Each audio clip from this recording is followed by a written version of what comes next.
masuk pada user yang memiliki hak akses pertama, yaitu bagian keuangan dengan username B.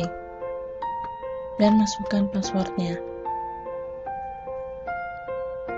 Berikut adalah tampilan utama yang dimiliki oleh bagian keuangan dengan hak akses sebagai berikut. Untuk master data, kita memiliki 5. Pertama, kita akan melihat master data akun. Berikut adalah tampilan master data akun. Sekarang kita coba untuk tambah data akun.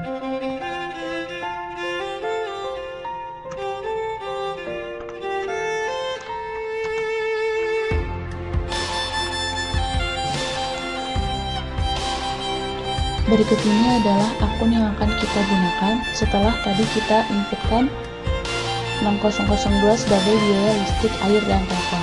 Selanjutnya, kita masuk pada data pengeluaran. Data pengeluaran merupakan list dari pengeluaran apa saja yang akan dilakukan oleh perusahaan.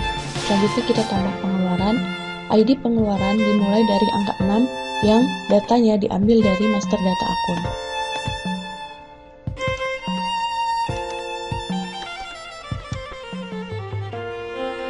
Lalu kita simpan.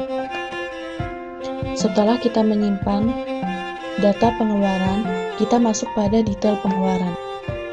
Detail pengeluaran merupakan rincian dari pengeluaran apa saja yang dilakukan. Contohnya pada transport, rinciannya merupakan bensin. Kita akan tambah lagi.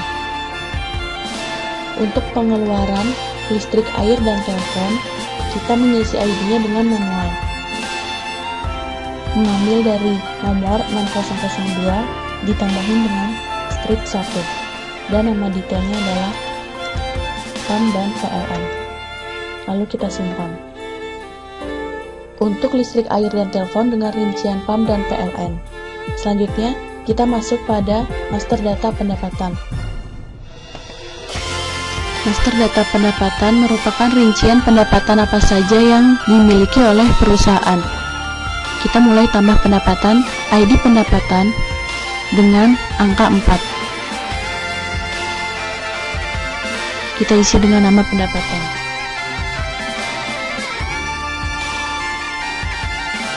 Lalu kita simpan. Sekarang kita telah memiliki data-data apa saja yang diperlukan untuk penyusunan anggaran dan realisasi. Kita masuk pada transaksi. Pertama, anggaran. Ini merupakan view utama pada anggaran. Lalu tambah anggaran. Di sini terdapat nomor anggaran yang akan muncul secara otomatis, yaitu A1, dan tahunnya kita pilih tahun saat ini. Lalu kita submit untuk menyimpan nomor anggaran dan tahun. Setelah itu, kita mengisi anggaran pada pendapatan. Pada 4001 tur domestik, jumlah anggarannya adalah 1.500.000. Lalu kita simpan, maka data akan tercetak seperti di bawah ini. Kita isi pendapatan lagi, pendapatan umroh dengan jumlah 2 juta. Lalu kita simpan. Maka akan tercetak seperti ini dengan total anggaran sekian. Untuk pembayaran kita lakukan hal yang sama. Kita milih pembayaran dengan transport, detailnya bensin, jumlahnya adalah 500.000. Lalu kita simpan. Kita tambahkan lagi pembayaran.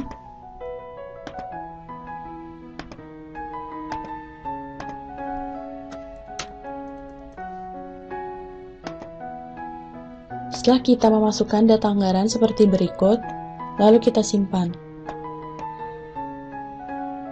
Ini merupakan list anggaran yang telah kita susun untuk periode tahun 2016. Lalu bagian keuangan akan kirim anggaran tersebut untuk dikirimkan kepada manajer dan meminta persetujuan. Setelah kita klik tombol kirim, maka status berubah menjadi kirim. Yang kedua, kita akan login sebagai manajer untuk memberikan persetujuan terhadap anggaran yang tadi telah dikirimkan. Manajer memiliki username A, lalu kita masukkan passwordnya. Ini merupakan hak akses apa saja yang dimiliki oleh manajer. Lalu kita buka anggaran. Ini merupakan anggaran yang tadi telah disusun oleh bagian keuangan. Sekarang, manajer memiliki hak untuk menolak atau menerima anggaran tersebut. Contohnya, jika manajer ingin menolak, maka manajer dapat menuliskan alasan mengapa anggaran tersebut ditolak. Contohnya, kita akan menolak bensin yang pengeluarannya 500.000 dengan keterangan bensin terlalu besar biayanya. Lalu manajer tolak. Ketika ditolak, maka status berubah menjadi tolak dan data revisi ada keterangannya. Sekarang kita akan login sebagai bagian keuangan untuk melihat notifikasi hasil dari anggaran yang tadi telah kita kirimkan.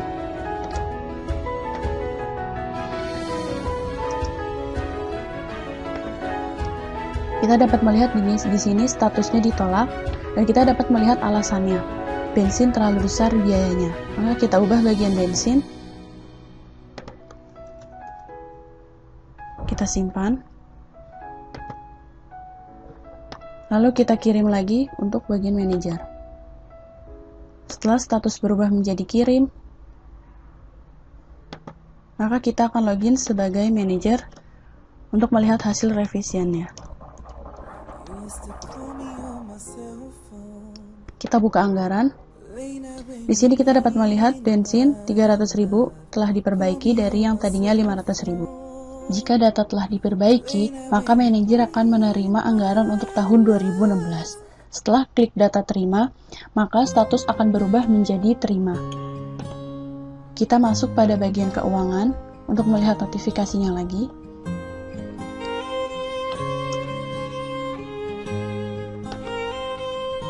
Status menjadi terima dan selesai.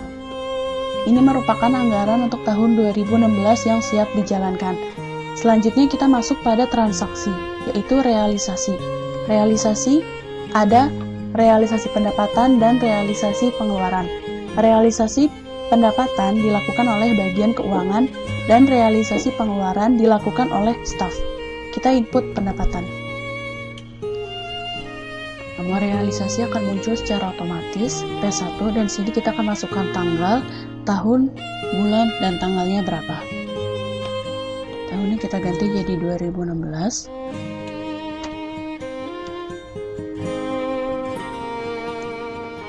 Lalu kita pilih nama pendapatan yang diterima perusahaan, contohnya top domestik, dan dibayarnya secara transfer bank.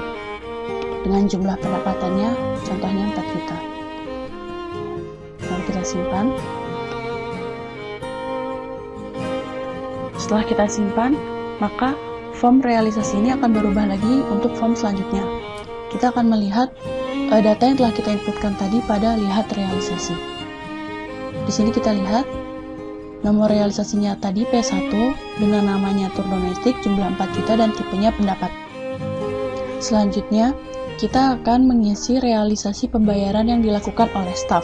Kita akan login sebagai staf dengan username C, lalu kita masukkan passwordnya. Berikut merupakan hak akses yang dimiliki oleh staf. Di sini staf dapat melihat anggaran yang akan dikeluarkan. Bensin 300.000 dan pump PLN 300.000. Sekarang kita akan input pembayaran. Tambah pembayaran. Di sini sama seperti pada pendapatan. Nomor realisasi akan muncul secara otomatis. Lalu di sini kita masukkan tanggalnya.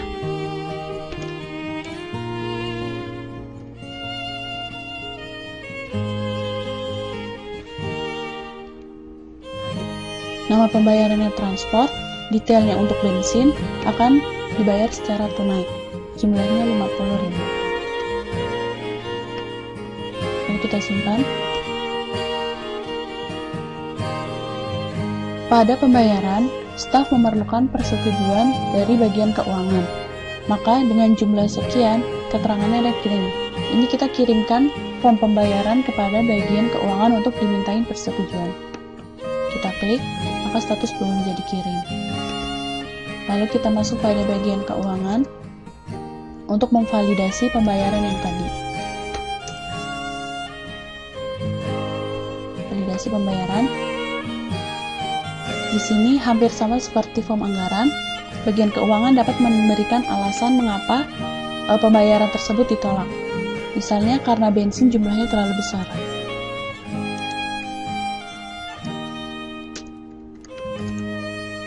Lalu ditolak,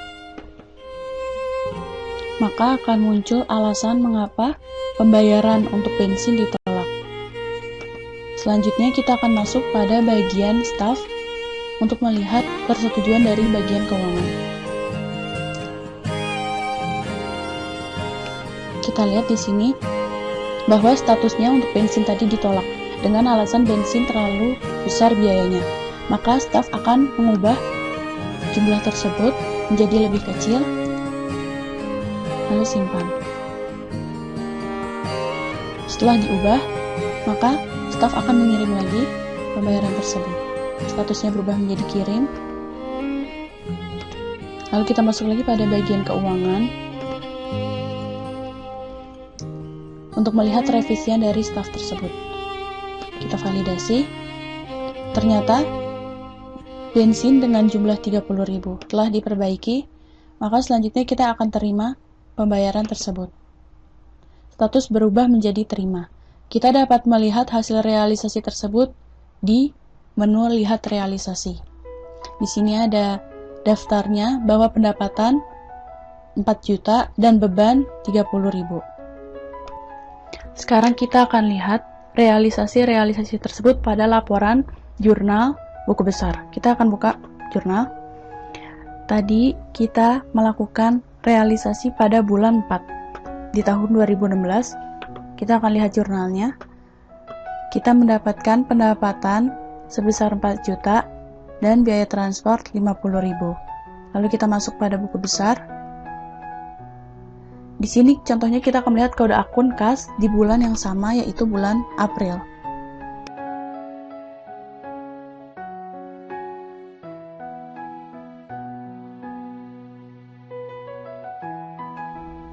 Ini adalah buku besar kas yang kita dapat dari jurnal. Lalu kita akan masuk pada laporan selanjutnya, yaitu laporan realisasi anggaran. Ini adalah tampilan laporan realisasi anggaran. Laporan realisasi anggaran diberikan kepada manajer setiap tahun sekali. Tapi, bagian keuangan dan bagian manajer dapat melihat realisasi yang berjalan pada laporan tersebut. Di sini ada daftar bulannya. Contohnya saja kita melihat semua 1 tahun secara keseluruhan laporannya, lalu kita submit. Maka di sini ada keterangannya periode bulan all semua di tahun 2016. Ternyata perusahaan telah melakukan anggaran sebesar ini dan realisasi seperti ini. Di sini ada totalnya berapa realisasinya dan juga total pengeluarannya. Lalu ada keterangan dari surplusnya. Surplus merupakan jika pendapatan lebih besar daripada pengeluaran, tetapi akan menjadi defisit apabila pengeluaran lebih besar daripada pendapatan. Di sini ada totalnya 3.970.000, bahwa selisih antara pendapatan dan pengeluaran sebesar 3.970.000. Lalu kita akan masuk pada laporan terakhir, yaitu ringkasan anggaran. Ringkasan anggaran merupakan perbandingan antara anggaran dan realisasi yang telah berjalan selama 3 tahun terakhir, sehingga dalam pembuatan anggaran periode berikutnya, bagian keuangan dapat membandingkan apakah ada anggaran tersebut yang dapat dicontoh untuk anggaran selanjutnya, atau pihak manajer dapat mengevaluasi lagi bagaimana tahapan untuk anggaran selanjutnya.